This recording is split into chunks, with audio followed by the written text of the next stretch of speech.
Hello guys welcome back to my another video. आपनलोকৰ खबर बारू केনেকুৱা? মোৰ ফালে আজি ঘৰতে পনীৰ বনালোঁ।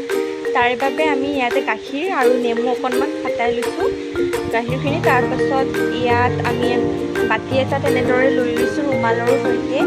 তাৰপাছত এইখিনি আমি ভালদৰে এনেদৰে বান্ধি ল'ম যাতে একেবাৰে পানী যাতে নাথাকে, সেই তাৰ বাবে আমি এইটো ৰুমালেৰে আঁকি লাষ্টত এয়া আমাৰ পনীৰ ৰেডি হৈ গ'ল।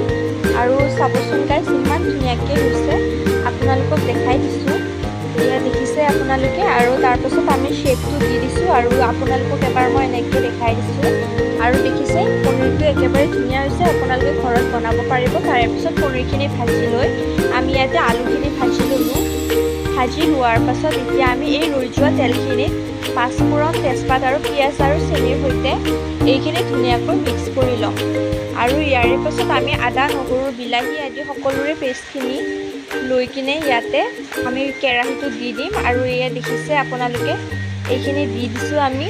আৰু ইয়াৰে পাছতে আমি গোটা গৰম মছলা, গোটা ধনিয়া আৰু বাদাম ইয়াতে দি দিছোঁ। তাৰপিছত এইখিনি মিক্সাৰ গ্ৰাইণ্ডাৰত গ্ৰাইণ্ড কৰি লৈছোঁ। তাৰপিছত ইয়াতে মছলা আদি দি পানী অকণমান দি দিছোঁ। আৰু ইয়াৰে পাছত আমি ইয়াতে লাল মিৰ্চ পাউডাৰ দি দিলোঁ। আৰু আপোনালোকে যি যি মছলা ব্যৱহাৰ কৰে সেইবোৰ সকলো দি দিব। আমিও আমাৰ মছলা সকলোবোৰ দি দিলোঁ।